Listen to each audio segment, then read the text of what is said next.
ก่อนอื่นนะคะก็จะขอแจ้งให้ทราบก่อนเลยนะคะว่าภาพทั้งหมดที่ทำออกมาเนี่ยก็คือเกิดจากแนวนโยบายของท่านพลตำรวจเอกเสรีพิสุทธิ์เตมียเวทนะคะที่ออกมาเป็นนโยบายที่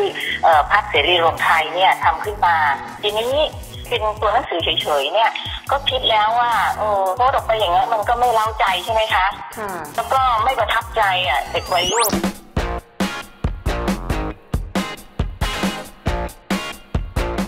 เพราะว่าเราก็ติดตามเด็กวัยรุ่น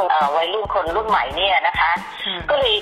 มาคิดกับทีม PR ส่วนตัวของชัญญานี่นะคะว่าเราจะทำยังไงดีเอานโยบายของท่านหัวหน้าเราเนี่ยมาทำให้เกิดกระแสแล้วก็ทำให้เป็นจุดสนใจของวัยรุ่นแล้วก็คนทั่วไปได้อย่างไรบ้าง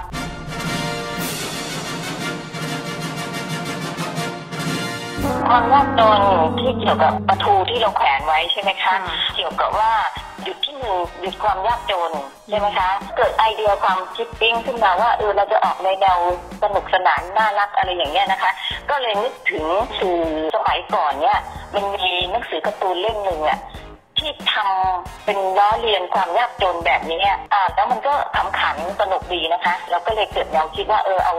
ทำตามแบบเขาดูแต่ว่าเรามาเปลี่ยนเอาประตูเนี่ยมาใส่ภาพแล้วก็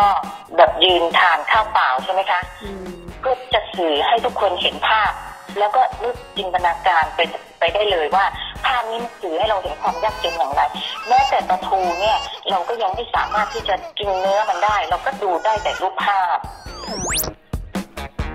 เพราะว่ามันมีวลีเด็ดออกมาเกี่ยวกับหลักแผ่นดินใช่ไหมคะก็เลยคิดตัวนี้ขึ้นมาแต่ว่าความจริงเนี่ยพอทำออกมาแล้วเนี่ยสื่อในโซเชียลไปแล้วแล้วก็ไม่ถึง10 นาทีประมาณ5 นาทีเนี่ยเราคิดมาแล้วก็มาปรึกษากันมันดูแล้วมันรุนแรงไปนะมันรุนแรงไปเหมือนกลัวว่าจะไปสร้างความตึงเครียด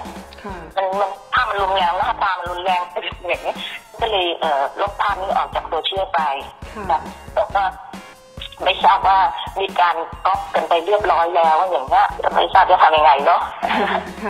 ตอนนี้กำลังจะทำเวอร์ชันที่2อยู่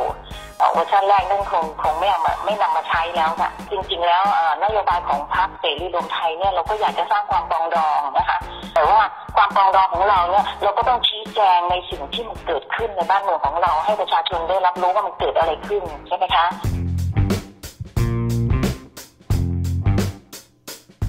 ท่านยังไม่ได้พูดว่าอย่างไรนะคะแต่ท่านก็ส่งลงในไลน์กลุ่มของที่ท่านอยู่ด้วยท่านก็คงจะได้เห็นแล้วแต่ก็คงไม่ได้ว่าอะไรมาก็ทั้งหมดนี้เป็นนโยบายของทางพรรคก็แล้วแต่นะคะก็ต่อท่านใดผู้สมัครท่านใดนะคะที่มีไอเดียอะไรก็ทำออกมา